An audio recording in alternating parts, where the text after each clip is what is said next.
എല്ലാവർക്കും നമസ്കാരം.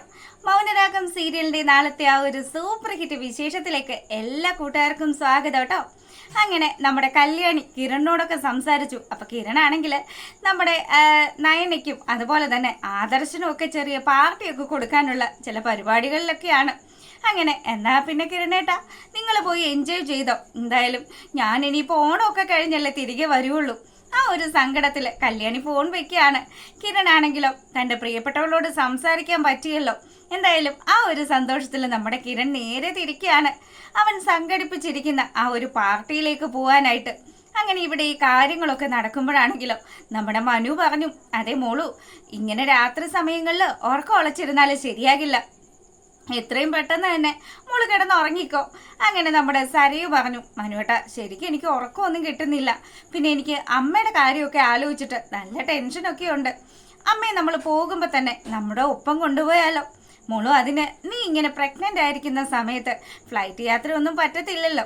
അതുമല്ല നമുക്കൊരു ബേബി ഉണ്ടായതിന് ശേഷം നമുക്ക് ഈ നാട്ടിൽ നിന്ന് പോവാന്നൊക്കെ പറഞ്ഞ് നമ്മുടെ മനു സരയുനെ ആശ്വസിപ്പിക്കുകയാണ്. അപ്പം സരയു പറഞ്ഞു, അങ്ങനെയാണെങ്കിൽ ശരി, എല്ലാം മനുവേട്ടൻ്റെ ഇഷ്ടം പോലെ. അല്ല ഇന്ന് ഓണത്തിൻ്റെ ആ ഒരു അലവൻസും കാര്യങ്ങളും ഒക്കെ കൊടുക്കാൻ പോയിട്ട് അതൊക്കെ ചെയ്തു തീർത്തോ? ഇനി നാളെയും എന്തെങ്കിലും തിരക്കാണെന്നും പറഞ്ഞ് ഇവിടുന്ന് പോകുമോ എന്നൊക്കെ ചോദിക്കുക. ഇല്ല മോളു, പിന്നെ ചില ക്ലയൻസിനൊക്കെ കാണണം. വിദേശ രാജ്യങ്ങളിൽ നിന്ന് വരെ വളരെയധികം ആൾക്കാർ നമ്മുടെ ഡീലിങ്സിന് വേണ്ടിയിട്ട് നമ്മുടെ കമ്പനിയുടെ ആ ഒരു മേന്മയൊക്കെ കണ്ടിട്ട് ഇവിടെ വന്ന് ബിസിനസ് ചെയ്യാൻ തയ്യാറാകുകയല്ലേ. അപ്പം പിന്നെ ഞാൻ എന്താ ചെയ്യേണ്ടത്? സത്യം പറഞ്ഞാൽ കൊറിയയിലും ആഫ്രിക്കയിലും ജപ്പാനിലും ഒക്കെ പോയി ഇങ്ങനെ നടന്ന് ബിസിനസ് ചെയ്തത് കൊണ്ട് തന്നെ അത്യാവശ്യം നല്ല രീതിയിൽ ക്ലയൻസ് ഒക്കെ എനിക്ക് ഉണ്ടെന്നും പറഞ്ഞ് മനു ഇങ്ങനെ സംസാരിക്കുക. അപ്പം സരയു പറഞ്ഞു, എന്തായാലും എല്ലാം നമ്മുടെ കുഞ്ഞിൻ്റെ ഭാഗ്യമാണല്ലേ. എനിക്കൊരു മോനെ ആകണം, മോൻ തന്നെ ആയിരിക്കണം എന്നുള്ളത് തന്നെയാണ് എൻ്റെ ആഗ്രഹം എന്നൊക്കെ പറഞ്ഞ് ഇവളിങ്ങനെ സംസാരിക്കുക. അപ്പോഴത്തേക്കിനും മനു പറഞ്ഞു, മോനായാലും കൊള്ളാം മോളായാലും കൊള്ളാം, എന്തായാലും നീയൊന്ന് ഉറങ്ങിയിട്ട് വേണം എനിക്ക് മറ്റവളെ വിളിച്ച് സംസാരിക്കാൻ എന്ന് പറഞ്ഞ് അവൻ ഇങ്ങനെ മനസ്സിലാലോചിക്കുകയാണ്. അങ്ങനെ സരയു പതിയെ ഉറങ്ങാൻ തുടങ്ങുന്ന ആ ഒരു സമയത്താണെങ്കിലോ നമ്മളെ കാണിക്കുന്നത് ശാരിയാണ്. ശാരിയാണെങ്കിൽ ഈശ്വര തലക്ക് തീ പിടിച്ചിരിക്കുന്ന ഒരവസ്ഥയാണ്. എന്ത് ചെയ്യണം, എന്ത് ചെയ്താലാണ് ഇപ്പം ഈ താരയുടെ ഡെഡ് ബോഡി ഒന്ന് മറവ് ചെയ്യാൻ പറ്റുക? താൻ സ്വന്തമായിട്ട് പിടിച്ചിട്ടൊന്നും താരയെ പിടിച്ച് പൊക്കിയിട്ടൊന്നും ഒന്നും നടക്കുന്നില്ല. എന്തെങ്കിലും ചെയ്തേ പറ്റുള്ളൂ. അങ്ങനെ ഇരുന്ന് ആലോചിച്ചുകൊണ്ടിരിക്കുമ്പോഴത്തേക്കിനും അവൾക്കൊരു ഐഡിയ തോന്നി. പതുക്കെ ഇവളെ ഇങ്ങനെ പുറത്തേക്ക് വലിച്ചുകൊണ്ട് പോയിട്ട് എവിടെയെങ്കിലും ഒരു കുഴിവെട്ടി മൂടിയാലോ. ഇനി അതേ ഇപ്പം ചെയ്യാൻ പറ്റുള്ളൂ. താൻ ഇങ്ങനെയൊക്കെ ഒരു സംഭവം ഇവിടെ നടത്തിയ കാര്യം വീട്ടുകാർ പോലും അറിഞ്ഞിട്ടില്ലല്ലോ. അങ്ങനെ ശാരി നമ്മുടെ താരയുടെ ആ ഒരു ഡെഡ് ബോഡിയും വലിച്ചുകൊണ്ട് പതുക്കെ ഇങ്ങനെ ആ ഒരു ഹാളിലൂടെ ഇങ്ങനെ നിരക്കി കൊണ്ടുപോകുന്ന ആ ഒരു സമയത്ത് മനു ചെറിയ ഒച്ചയും ബഹളവും ഒക്കെ കേട്ടിട്ട് പതുക്കെ ഇങ്ങനെ ഇറങ്ങി വരികയാണ്. അപ്പം നമ്മുടെ സരയുനെ ഉറക്കി കിടത്തിയിട്ട് നിഷയെ വിളിക്കാൻ വേണ്ടിയിട്ടുള്ള വരവാണ്. അതിനിടയ്ക്കാണ് ഈ ഒരു തട്ടും മുട്ടും ഒക്കെ ഇവൻ കേൾക്കുന്നത്. അങ്ങനെ പുള്ളിക്കാരൻ ഇങ്ങനെ സ്റ്റെയർ ഇറങ്ങി വരുന്ന സമയത്ത് കാണുന്ന കാഴ്ചയെന്ന് പറഞ്ഞാൽ താരയെ വലിച്ചഴച്ച് കൊണ്ടുപോകുന്ന ശാരിയാണ്.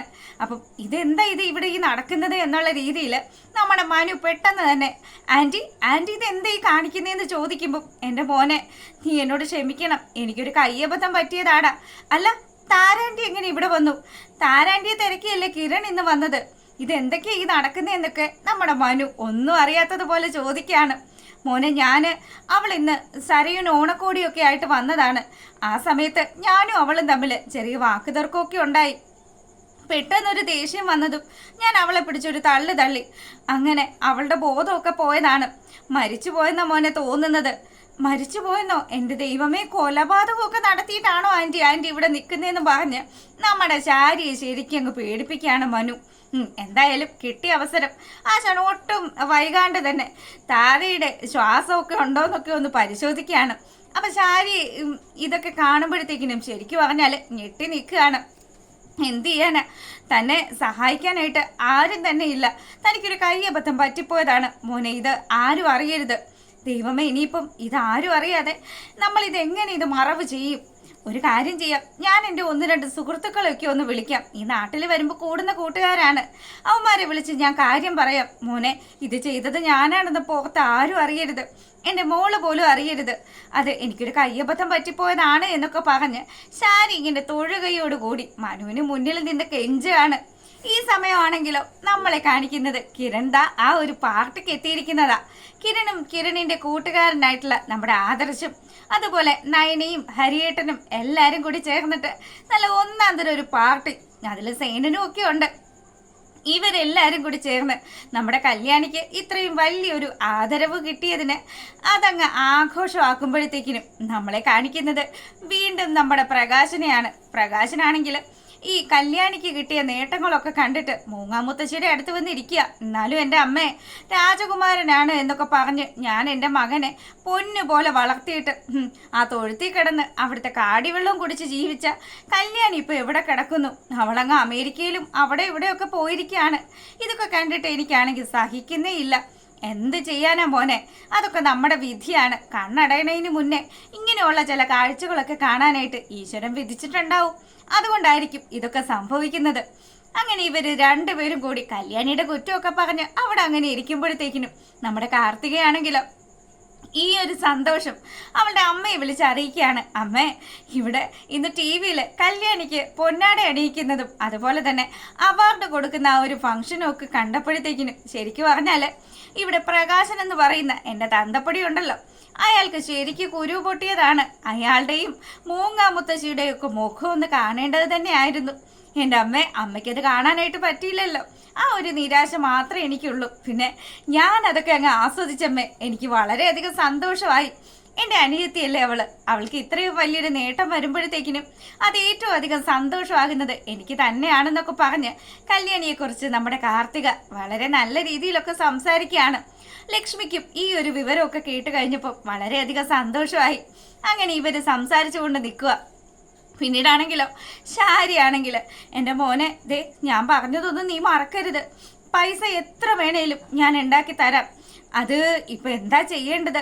ഞാൻ എൻ്റെ കൂട്ടുകാരനെ വിളിച്ച് സംസാരിച്ചപ്പോഴേ അവൻ പറഞ്ഞത് 4-5 പേര് വേണ്ടി വരും. ഇത്രയും വെയിറ്റുള്ള ഈ ചേച്ചിയെ എടുത്തുകൊണ്ട് പോകണമല്ലോ. അപ്പം അതിന് വേണ്ടിയിട്ട് 4-5 പേരെങ്കിലും മിനിമം വേണ്ടി വരും. ഒരാൾക്ക് 50,000 രൂപ വെച്ചിട്ട് കൊടുക്കേണ്ടിയും വരും. അങ്ങനെയൊക്കെ വരുമ്പോഴത്തേക്കിനും ആൻറ്റിയുടെ കയ്യിൽ അതിനുള്ള പൈസയൊക്കെ ഉണ്ടാകുമോ?